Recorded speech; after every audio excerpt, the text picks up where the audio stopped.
No one noticed the empty chair at the dining table. For years, it was just there, sitting quietly in the corner. But one day, it became the only thing anyone could see. That chair used to belong to his father. Dinner wasn't dinner without him sitting there, even if he didn't talk much. But as time passed, his presence faded, and somehow everyone got used to it. The chair turned into just another piece of furniture. The son barely thought about it. He was busy, always busy. Work, friends, chasing opportunities, staying online, keeping up with everyone except his own family. When his mom called, he often let it ring. He told himself, "I'll call back later." But later almost never came. His father didn't call much. He didn't really know how to. He was one of those men who didn't show feelings easily. Instead, he just stayed around, quiet, waiting for someone to notice. And because he wasn't demanding, everyone thought it was fine to ignore him. But silence doesn't mean everything is fine. Sometimes silence means someone is screaming inside but doesn't know how to let it out. That was his father. The son didn't hate him. He just didn't think about him. Not when he was laughing with friends. Not when he was scrolling endlessly through social media. Not when he was chasing promotions and praise. His father was simply background. One night, he came across a picture online.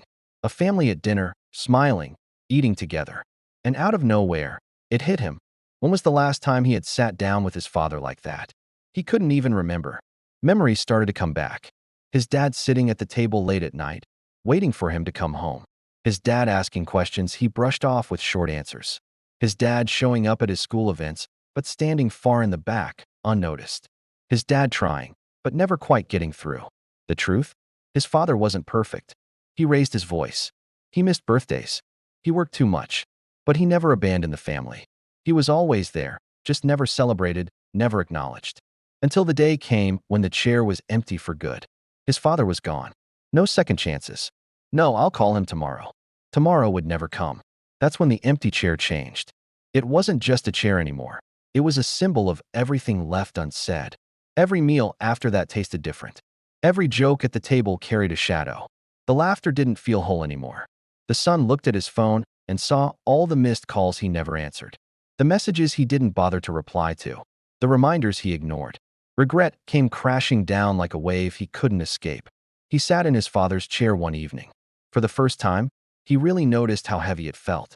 As if the chair itself carried all the years of patience, waiting, and silence. He broke down. Tears rolled down, not just because his father was gone, but because he knew he had wasted time. Precious time. He whispered an apology into the empty room. It was too late for his father to hear it, but he said it anyway. Sometimes, the only people who hear your regrets are the walls around you. But then something changed. The chair, though empty, began to teach him. It reminded him that his mother was still calling. She was still waiting. She was still hoping. And this time, he couldn't afford to miss his chance. The next morning, he picked up her call immediately. Her surprise was clear in her voice. She wasn't used to him answering so quickly. That one call turned into an hour-long conversation. And for the first time, he actually listened. It hit him. Sometimes life takes one parent away to remind you not to lose the other. He thought the story ended there, with regret, lessons, and a promise to do better. But then he found something. A letter, tucked away in one of his father's old drawers. A letter addressed to him. His hands shook as he opened it.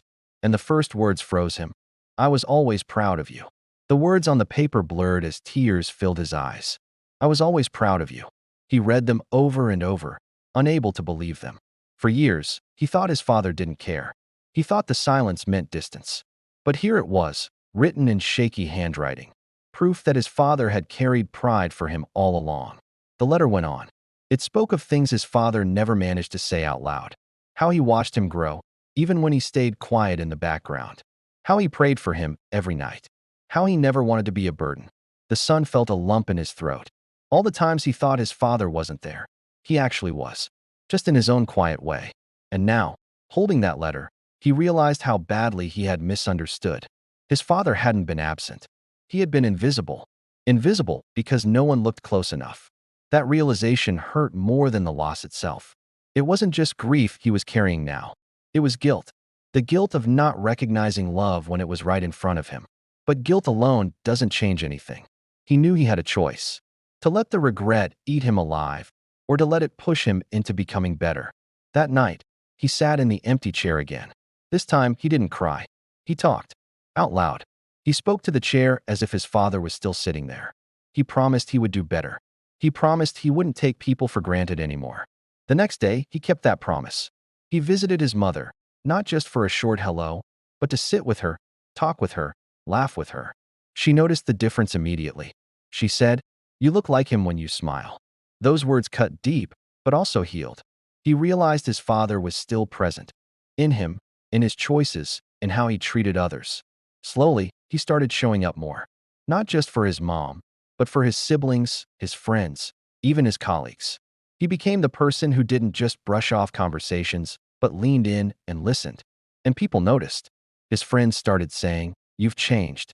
They didn't know the reason, but he did. It was the empty chair. It was the letter. It was the father he finally saw too late. Still, there were nights when the regret came back.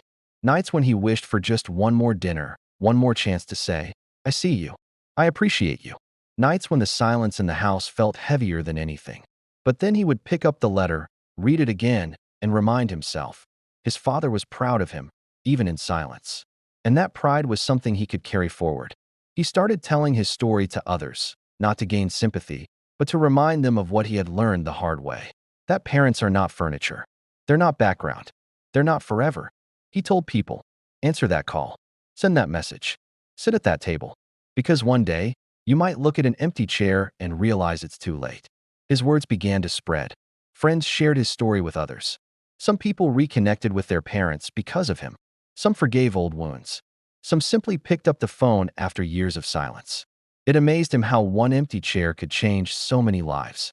But that's the truth about loss. It doesn't just hurt, it teaches. Years later, at a family gathering, the empty chair was still there. They never got rid of it. But instead of sadness, it carried meaning. Whenever someone sat there, it was like a reminder, appreciate the people you still have. One evening, his niece asked why no one ever moved that chair. He smiled and said, "Because it's the most important chair in this house. It reminds us to love people while they're here, not when they're gone." And in that moment, he realized something powerful. His father wasn't forgotten. His story lived on, not through grand speeches or big gestures, but through everyday choices to show up and love. The chair wasn't empty after all. It was full of lessons, of memories, of a love that didn't need loud words to be real. And as he stood up from it one last time, he whispered, "Thank you. I see you now." Because sometimes, the greatest change in life comes not from what we gain, but from what we finally learn to value before it's too late.